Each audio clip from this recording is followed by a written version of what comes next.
Okay, thank you so much kasi manuang Jeneline. Again, nag-relive kita, no? Iya sa area, sa kasangarang nga bypass operation. Actually, this is a joint bypass operation. Ito aton nga Kalibo PNP, aga Provincial Drug Enforcement Unit, no? Makita man makaroon sa Facebook Live naton, sa aton nga pag-relive, brong subject person, no? Nga dakop, gin-aresto, aton nga mga kapulisan. Nakapusas, mo kasi manuang Jeneline.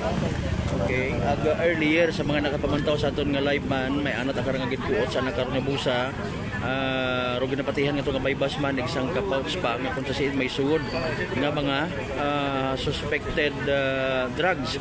Sa makita man makaroon sa gyapon ito aton yung mga viewers sa Facebook live taman ro ongoing nga pag-inventory sa day karang nga mga items, no? Ag sa aton nga ni nga information nga sa pagtutok nato with kasi man wang Jerome Lastimosa, daya karang nga sangka plastic sa share na confiscate sa na yung karang nga bypass operation mismo, plus sa pag body search nga natapos ang anangan gid lamang na apisar nga ginpilak na no rato sa sugod ito black box kasi manuang Jeneline may apat pa ka mga ukon lima, no, ka mga plastic sachets nga ginamarkingan yun sa makaron, no. Karon sa 100% actually base man sa information nga nabuo naton kay ina na paidago man sa bypass operation, no.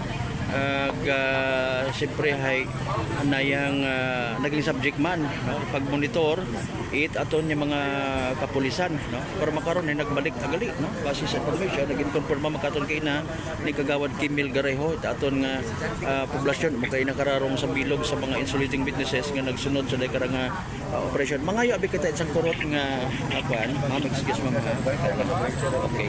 Mangayo ako sa ganung istorya. Sir, good noon, nakita naton kay ina may ginpilak ginbuot mo sa imong nga busar mga items ka to. Nanuro imong nga butang bagon ka to, sir. Bukod imo ra to. Bukod ta. Okay, pero nabaybas ikaw dati. Sir, nabaybas ko dati. Gagamit ikaw, sir? Wa man.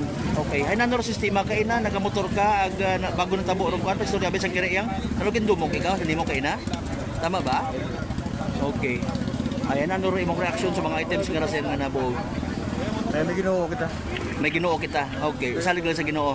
Okay. Sige sir, salamat gid. Mga kasiban kasi mga Jeneline, no? Sa brief ko na nga pag-mention. Kumbaga ipasa Dios na lang ko sa Tagalog pa. Pero natabo nga ra ay wa na naginaako pero dahil karang mga items nga na-confisca again. Kita man naton rong bypass ban. Okay, motor dali yan. Okay, dali ang gid madugang lang kita sa karo pa nga senaryo kasi man wang Jeneline sa aton mga viewers gina-search sa motor. Dali ang tutukan na naton ginubuksan makaron sa motorsiklo. Dari karang nga subject person. Okay, ginsampit man yan ni Rimora. Makita man sa aton Facebook live nga tan-awon na. Okay, mag-witness man imaw sa pagbukas itay karang motorsiklo. Okay, anang motorsiklo? Anang dapat tan-awon naman kung ananuro pag bukas aton yung mga kapulisan. Ito na abin naton. Ya matarayata reabi kara. Sige lang. Okay. Hindi kita makita kita ni Muman kasi manon Jeneline in fairness anak karang uyahon ro pagka disgusto sa natabo nga ngani nga kumbaga sa nga pagpanindugan nga innocent imo sa dai karang nga natabo ay syempre we just don't know ako anano ron treatment kara naga-mention imo nga bala na ko nurong Ginoo man, no. Ako pa rin namatian man ito ng mga kasimanwa sa anak karang nga sentimiento ay aron nga di kay na pagka-batsyag na pagkakita na nga mag-umpisa gundo pag body search ay dahil karang kinuot na nga busa pinilak na rong bypass man yung ginapatihan agrong isa man nga kapouch yung ginapatihan man sugod kay ina pero mga suspected drugs, no? Mga kasimanwa. So ipanibalik at padayon na ito sa Facebook live na ito kasi manong Jeneline pero daya karang pagbukas pa anang U-Box pa anang motorsiklo para nga makita if ever, no, kung may mga sugod pa ihan yung mga items sa U-Box anak niya motorsiklo. Sa gyapon with kasama nga Jerome Lastimosa para sa batas ag may tagipuso ni pagpaderbisyo publiko. Sa gyapon ako sa kasama ng Malbert Telida number 107.7 Energy FM Kalibo kasi man ako palaga.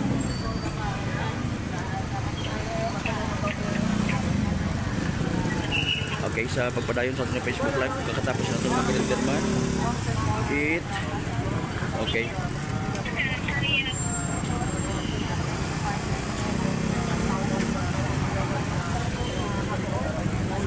Okay, recover sigarilyo, cellphone, lighter.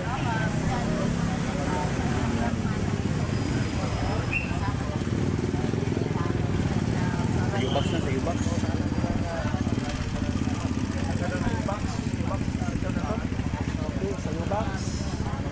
Buksan kabuo, kalong pula. Kalong pula. Kalong pula. Helmet.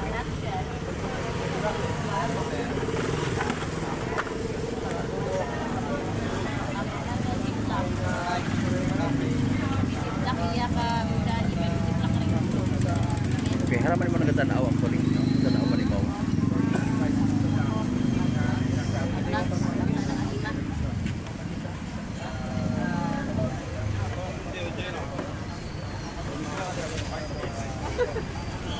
Ito na siyaw pa.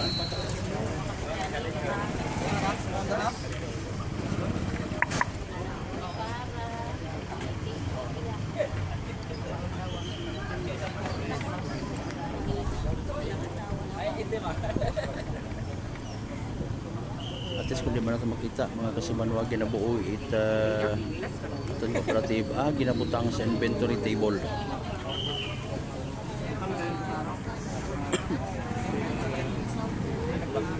So nag-decide natin mga kooperatiba nga buksan o nga U-box tayo karang suspect mga kasimanwa ang tanawon base kung may mga daya karang kontrabando pa nga ma-recover.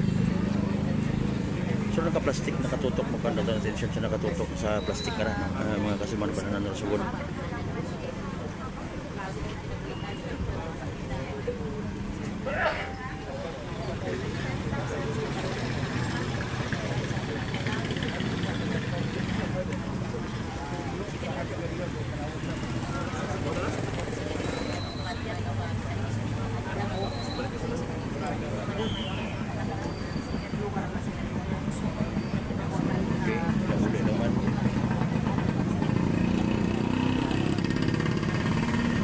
Ito ginahugat na.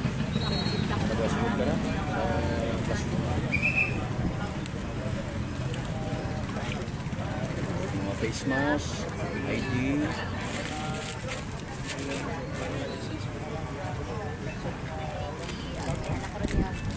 Face mask, ito pa nga face mask.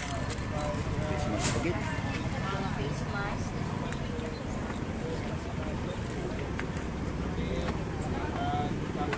Puro face mask mga kasaman ba? Pero may isang bato pa nga buksan dapat. Pouch pangaraw. Waiting kita ha mga kasaman ba? Okay.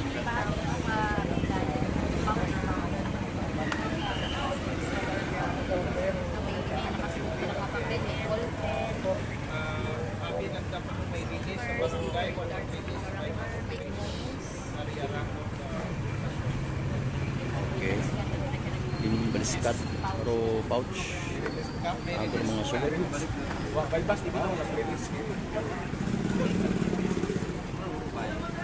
Pinabalik pero mga non-drug items. Okay, mga non-drug items mga kasama mga ballpen. Buksan pagit.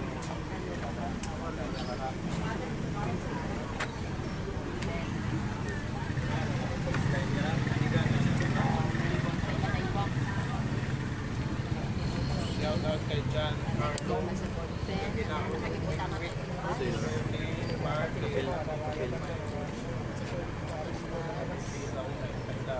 Nagwar mga papel nga rin.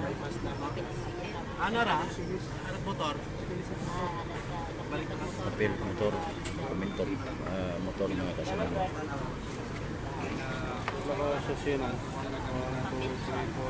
Separate po sa separate sa mga babo.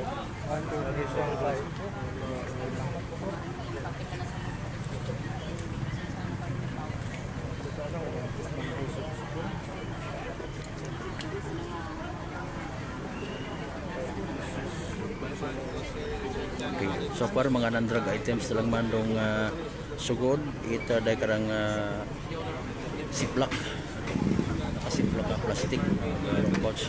Pero siyaw kay ano ra to man kay na mga kasama. Ginuli na lang man ano. Ginuli na lang man. Kuha naman di ba pa nga mga drug evidence nga na kumpiska sa sugod it ana karon nga U-box ko ana nga motorsiklo mga kasimanwa. So all in all, pakita nato again pero daya karang nasa inventory table mga kasimanwa. Kung kakaratong kaya? Karong? Cellphone pa gali. Tanaw naman no mga kasimanwa. So nasa pila raman. Punta na pinsano nang galing na nasa 10,000 by was money mga kasimanwa. Of course to include rong daya karang mga budol money gurong minatuod nga kwarta no? Subscribe money nga ginatawag mga kasimanwa. So saman that concludes aton nga pagtutok pag-cover sa dahil karang ginkasa ng bypass operation ito aton nga Provincial Drug Enforcement Unit led rong Kalibo PNP no? Mga kasimanwa. Sa gyapon diri tayo nga nag-report sa area with kasimanwang Jerome Nasimosa para sa patas at may tagitusuon niya pagpanerbisyo publiko. Tapos kasimanwang Malbert Dalidad number 107.7 Energy FM Kalibo Kasimanwa ko palangga.